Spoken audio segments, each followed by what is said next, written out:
മഞ്ഞുരുകാൻ മാത്രം പ്രശ്നങ്ങളൊന്നും ഉണ്ടായിട്ടില്ലല്ലോ. പ്രശ്നങ്ങളൊന്നും ഉണ്ടാക്കിയിട്ടുമില്ല, ഞാനൊന്നും പറഞ്ഞിട്ടുമില്ല. അങ്ങനെ മഞ്ഞുരുകാനുള്ള പ്രശ്നമൊന്നും കോൺഗ്രസ്സിലില്ല. പിന്നെ ഒരു കാര്യം ഡിസൈഡ് ചെയ്യുമ്പോൾ അതിൻ്റെ അകത്ത് ഉള്ള ചർച്ചകളും അഭിപ്രായങ്ങളും അഭിപ്രായ പ്രകടനങ്ങളും ഒക്കെ ഉണ്ടാവുമല്ലോ, സ്വാഭാവികമായിട്ടുണ്ടാവുന്നു. അത് മാത്രമേ ഉണ്ടായിട്ടുള്ളൂ. പുറത്തു വന്ന ചില വാർത്തകൾ, നേതൃത്വം ദീപ്തി മേരീസ് വർഗീസിന് MPC ചെയർമാൻ സ്ഥാനം ഓഫർ ചെയ്തു. ദീപ്തി അതിനോട് പ്രതികരിച്ചില്ല എന്നതുൾപ്പെടെ എന്താണ് അതിനകത്തുള്ളൊരു വസ്തുത?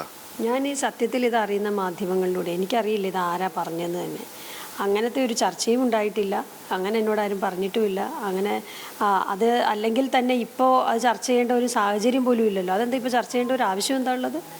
ഇപ്പം നമ്മളാകെ ചർച്ച ചെയ്യുന്നത് കൗൺസിൽമാർ ജയിച്ചു വരുന്നു, മേയർ തിരഞ്ഞെടുപ്പ്, ഇത് മാത്രമേ നമ്മൾ ചർച്ച ചെയ്യാവേണ്ട ഒരു കാര്യമുള്ളൂ.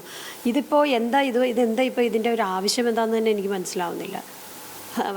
ഇപ്പോൾ ഇതായില്ലെങ്കിൽ ഉടനെ തന്നെ മറ്റെന്തെങ്കിലും എന്നൊക്കെ പറഞ്ഞിട്ട് അതൊന്നും ശരിയായൊരു രീതിയല്ല. അങ്ങനെ ആരെങ്കിലും അങ്ങനൊരു നറേറ്റീവ് ഉണ്ടാക്കാൻ ശ്രമിക്കുന്നുണ്ടെങ്കിൽ അത് ശരിയല്ല. ഇപ്പോൾ UDF ഭരണത്തിലേക്ക് കയറാൻ പോവുകയാണ്. കൗൺസിലർമാർ ഭൂരിപക്ഷം ജയിച്ചിരിക്കുന്നു.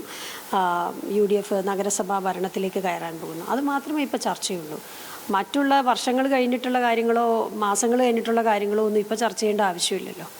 മറ്റൊരു കാര്യം, ഇന്നലെ KC വേണുഗോപാലായാലും മാത്യു കുഴൽനാടൻ ഉൾപ്പെടെയുള്ള ആളുകൾ KSU കാലം മുതൽ ദീപ്തി മേരീസ് വർഗീസ് സജീവ രാഷ്ട്രീയത്തിൽ നിലനിൽക്കുന്നതും ദീപ്തിക്ക് അർഹതയുള്ളൊരു സ്ഥാനത്തെ പറ്റിയൊക്കെ വളരെ സമഗ്രമായ ചർച്ചകളുണ്ടായി.